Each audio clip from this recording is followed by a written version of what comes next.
Alors, monsieur Tola, bonjour, comment vous allez? Excusez-moi, aidez-nous à avoir vraiment le télégramme de frappe, parce que si on a le télégramme de frappe, on ne va pas rater les messages, comment dire, votre direct, parce que certains moments, nous sommes dans les pays, souvent le courant n'est pas stable, ou bien la connexion est vraiment très très chère.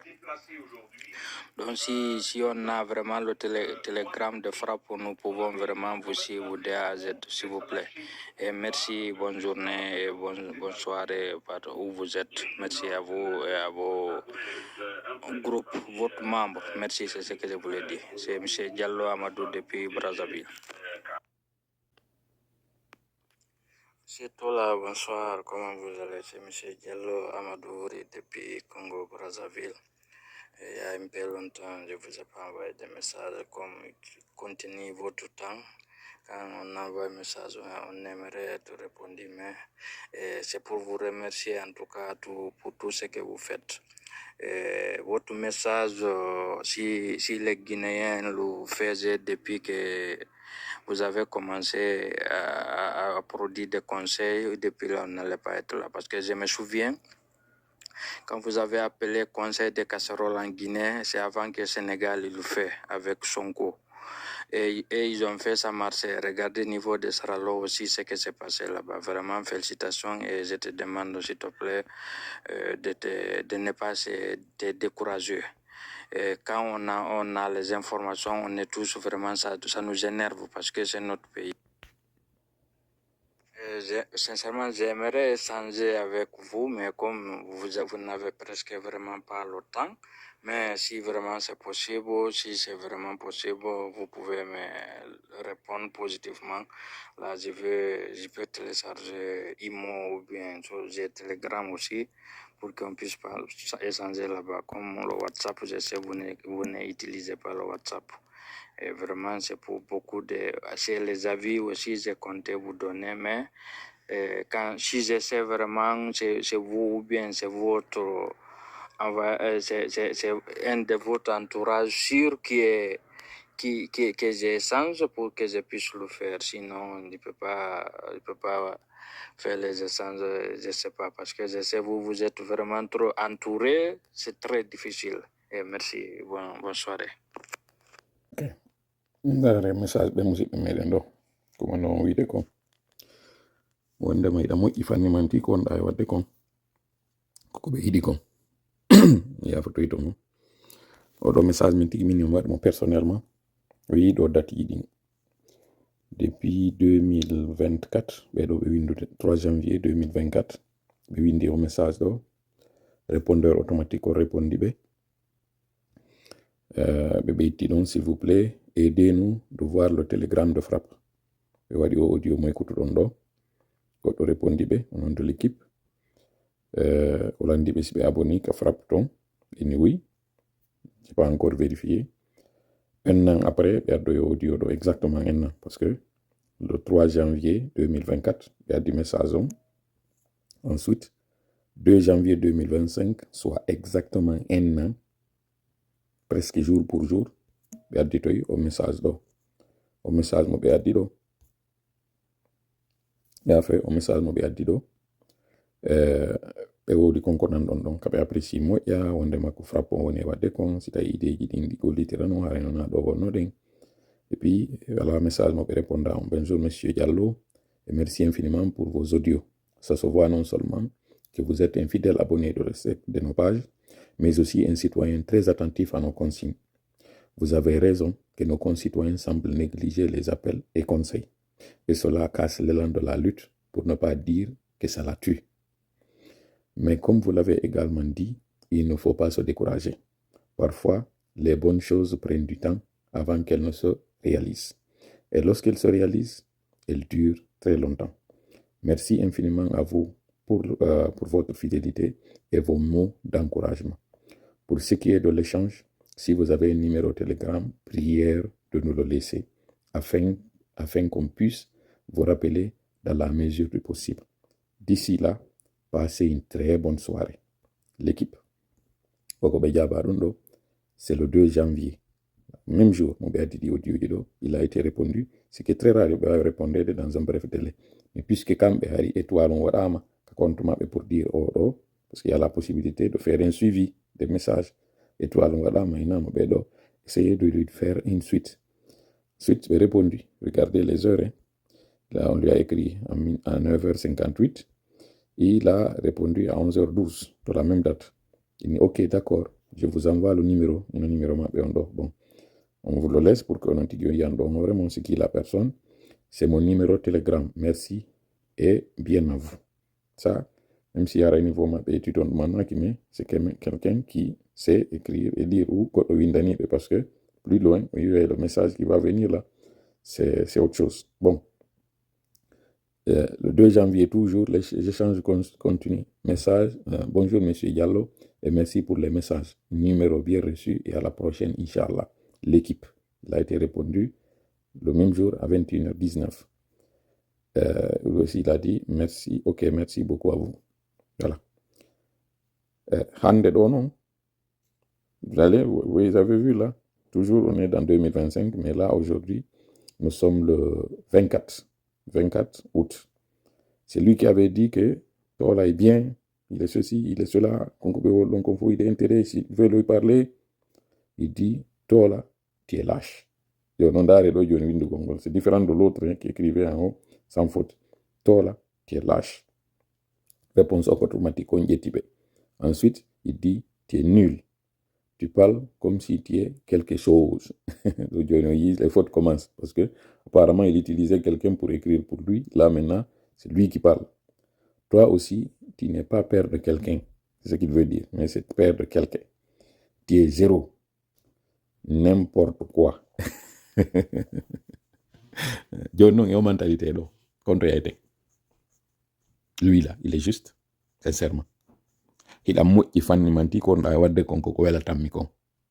Nyande accuda wadde ko wela tammi kon fo ko bondo. Bof. Hada ta don non kanyum kadi. Il faut tout faire pour te faire mal. Comment yenne, comment aibine, comment jasine. Jonno yimbe no inna tola humpondirtaake. Mi gite no ngara odo mi humpondirino. Hara mi yewtino, hara mi hodino kewo. Mi jonna odo numero amin hena ko numero ngoni. Mi yeto o gundo jam. Mi do nokkel kaari. Ko dum do men ebi. Joni mi fala an ya won représentant men Congolon. Odo puisque ko fala ko nande wawlaka. Ko fala yide kon wadali. Il faut ara o yenna ɗiɗo fof na yo won ka koye makko ɗon ɗo ina gasi joni o waɗi ella o ella mo waɗi ɗo joni welallan kono ça va joni am jokku lawola non ko ma o ara o wiya tu es nul, tu es lâche, tu es zéro, tu n'es pas le père de quelqu'un, tout simplement parce que mo yiɗi ma ko yiɗi mais mama e joni noon ko honno yehirten e ɗum ɗo yeeso yetela ono wonɓe darde ɗo ɓen ma wono wonɓe heɗitoyade ɗum ɗo parce que ɗum ɗo on yi kon seede ɗum ɗo censure fus ala wadde. On vous a donné les choses comme telles. Et il n'est pas seul. Il y en a. J'ai des exemples comme ça. Yimbe tawbe inna. Tola meden fala ma yide. Wobbe inna inviti la.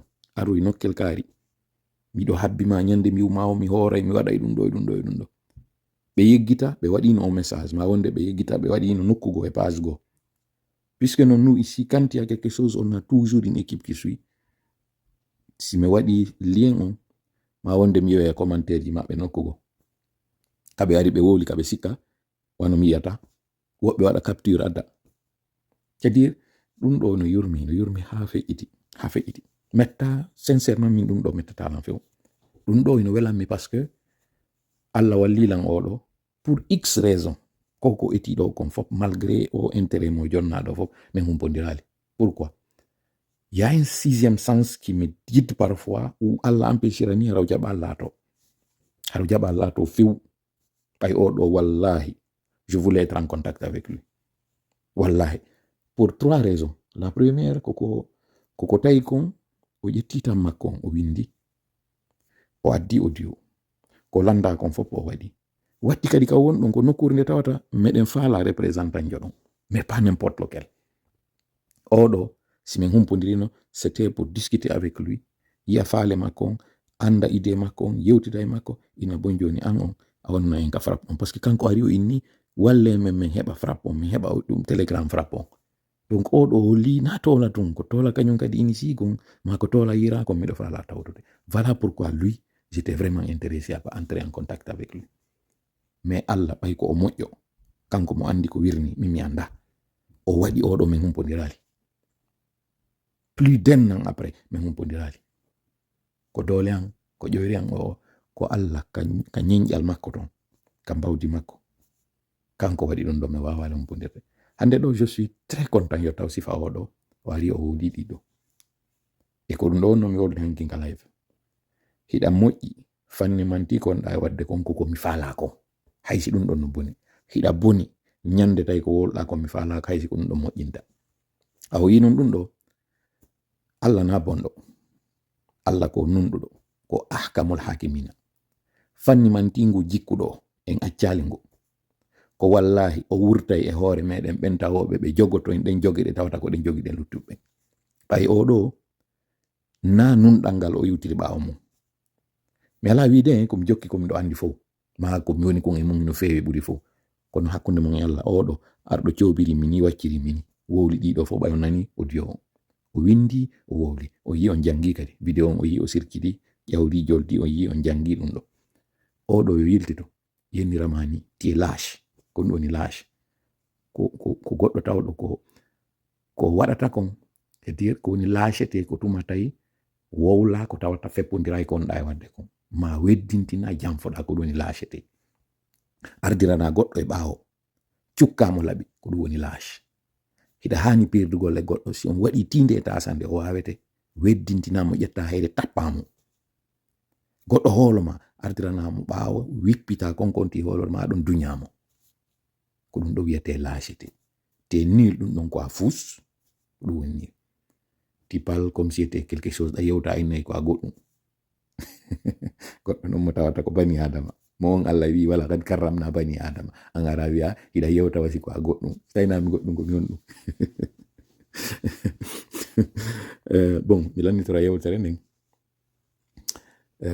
andingol en ko manun ɗen e ngo cippiro ko ma kadi wakkilo ɗe moƴƴa sabu si a wakkilaki a heɓali nden ɓernde anditugol wondema ɓurɓe maɓatade Allah annabaɓe makko nelaɓe makko waliyaɓe makko waɗama ɓuri ɗiɗo musude si an a ñafitama tun ayni hande kadi ko ya mono ko ya walli ma oɗo mi tewtomo min hande kadi fulɓe fof ko bomɓe ma mi ƴetta oɗo mi hawtidiramo min na militant UFDG fof ko ni wayi oɗo o yiɗa UFDG o yiɗa Alaji Sellu o yiɗa ngo cippiro o yiɗa hewre makko par ce que simo yiɗno hoore makko mo yiɗi ɗiɗo fof o darayno ko yewta ko o jentito ɗum ɗo o nana o waɗa e hoore makko si tawi ka fewnda ɗo ni siko mi waɗano ɗum ɗo kono mi réagisirta kono noon malheureusement na ɗum kono mi inniri noon hiɗa moƴƴi fanni manti ko wonɗa e wadde kon ino feppodire kom faala kon